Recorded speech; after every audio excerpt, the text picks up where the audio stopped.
Hello everybody, I'm just going to give a quick once over, or maybe not so quick once over the Toyota Avensis that I currently drive. I did a review a while ago of Toyota Aygo. That was actually quite a long time ago. That was yes, I have chose to do it by a nice little road. But this is a Toyota 2010 Toyota Avensis D4D model.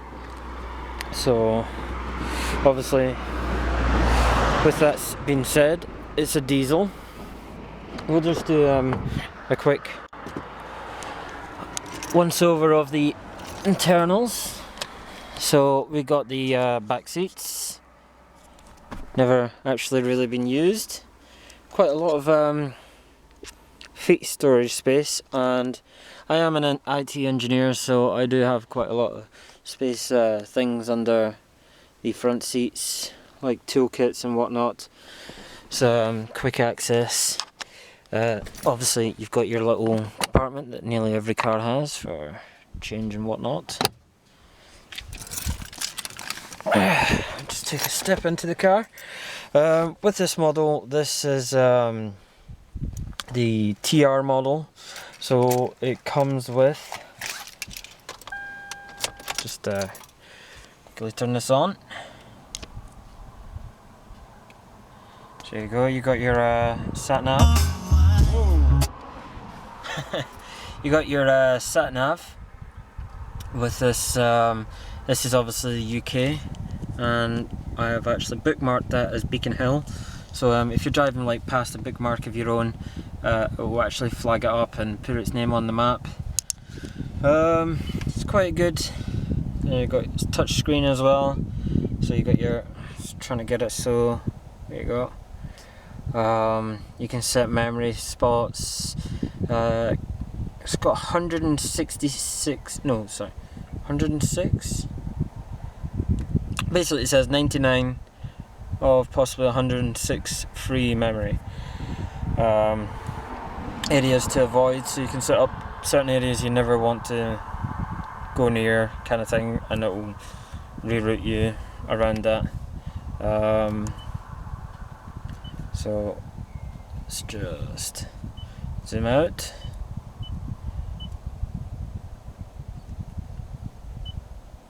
There you go. So it's quite a good map. I like the way how, if you set a destination, just want to go to Reading Mall, enter. I set my destination. It's got 3 routes, so you can go into your routes. You can choose whether you want a more scenic route. It shows you how far a miles and how long it will take you. Like, I mean, big difference. You got 20 minutes, 31 minutes, or 21 minutes. But just different ways of going. Depend, like I said, if you want scenic, or if you just want to get there quick, or you just want to cover as least miles as possible to save fuel. Obviously, going through the motorway will be a good alternative for saving fuel. You can keep your speed constant, like 60 or whatever, depending on countries and whatnot. So yeah, you would choose your route. Oh, you can add destinations, like stop points. Please proceed to the highlighted route, then the route guidance will start. Yep, so that's your normal thingamajig.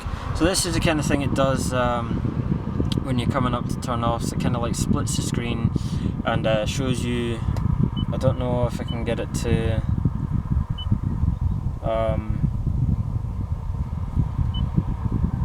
if you press the map it resets it, but I don't know if I can get the map to actually show you. That's just all stats and whatnot. Not really very helpful at all. It shows you, like, if you're on, like, say this is 4 lane, or say that it's 3 lanes, so it's 1, 2, 3. On this half of the screen, it would show you that there's 3 lanes, and in order to take your next turn, you need to take this lane. So these 2 lanes will like just be normal, and this one down here will be having a line down it. kind of thing. So it's quite good. You can also see that I've got my USB drive in there, which allows me, just going to quickly turn the audio on, hold on.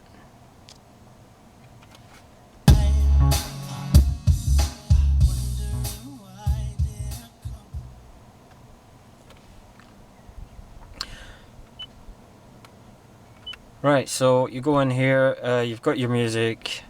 I've actually turned it off for copyright reasons, obviously.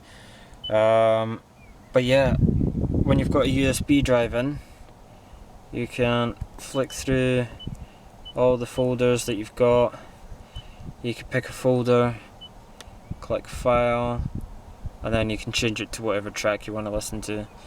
Press audio twice, you can set your repeat, random, and scan for like stations if you were listening to the radio. It's got many different modes for audio. You have your AM, DAB, DAB, FM, CD changer, Bluetooth, which I have set up with my iPhone. So if somebody specifically Jennifer calls me, it comes through speakers, and I can just talk to her while I drive safely. It's got iPod if you've got an iPod. Obviously I've got my iPhone, but I use the USB stick because I find that better anyway. You've got an SD card, but on this model the SD card's actually in there, and that's your maps.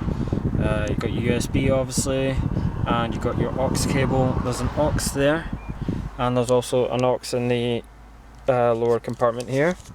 You've got your normal can holder, ashtray, which will never ever be used because smoking's bad.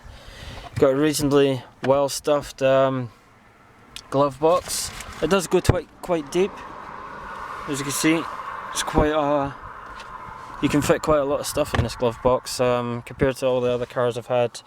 I find it quite spacious in there. So both of these head panels actually have, when you open the mirror, turns the light on. Again, low, but exactly the same. Turns the light on. You got your lights at your back, lights at your front. I tend to always have that turned off because it annoys me. I'm not entirely sure what this button does. I need to look up on this. It just says off, unless it's that. Nope. I'm not entirely sure. I need to do some research on that button. Yeah, very spacious. This has obviously got the control console around the steering wheel. So you got your volume control. This is a track control, but also if you've got like a USB stick like I have, you can use this to switch folders. So like say got Michael Jackson and Eminem. There you go. I couldn't think of anybody.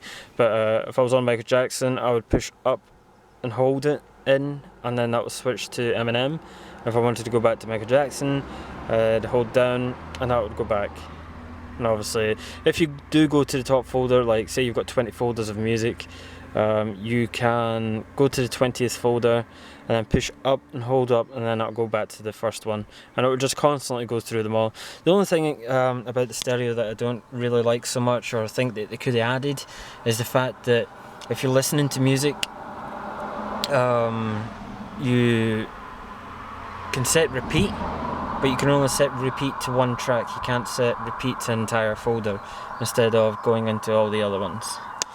And this is a mode to cycle between these modes that you see here. You just press that and that switches between them. You got your display, which changes this display. So you got your range, average speed, how long I've been driving for, who's got the seatbelts on. Just go into settings, you press and hold, obviously, and back to the normal. So that's the UK temperature at the moment, 16 degrees, 13131. It's not a bad mileage. Yep, so there's your rev counter, That's top. Obviously this is a 2 litre diesel that I'm driving at the moment. I'm just not going to hit 160 miles an hour, and I'm not going to try it. You have your fuel gauge down at your right foot here. This is your traction control. This is for the engine bay. This is your electronic brake, handbrake. So you turn it on and it turns on. Got quite spacious bottle holder. These are some documents. And yeah, very nice.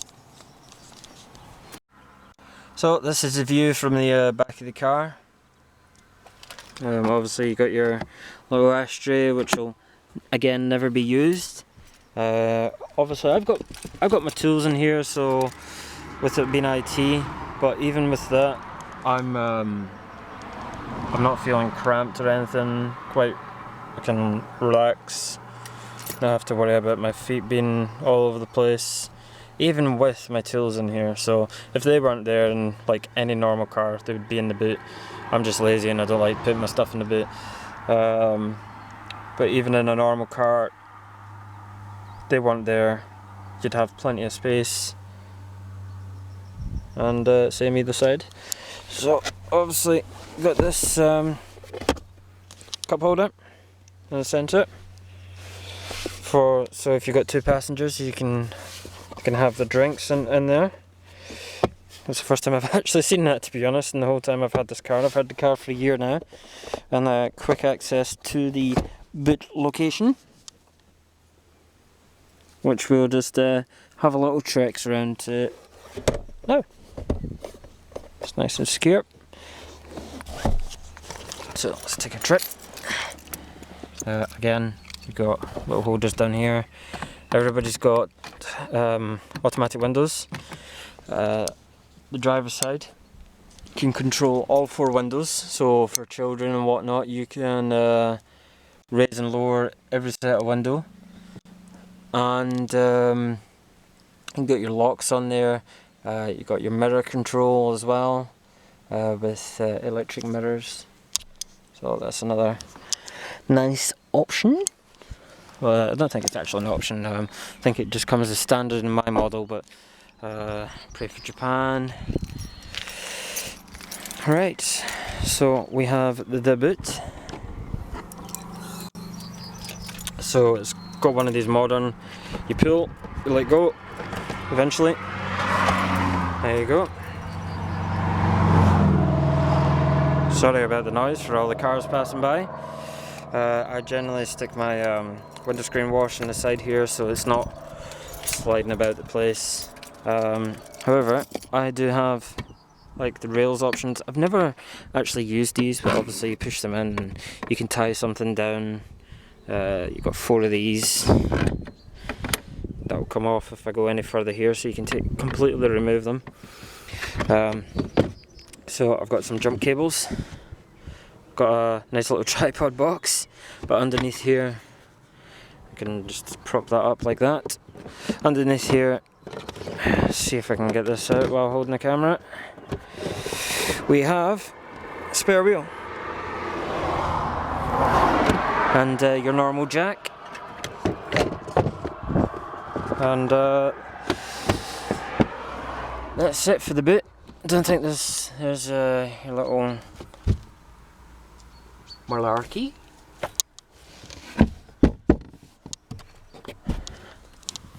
That's for the seats, child seats, and there you go.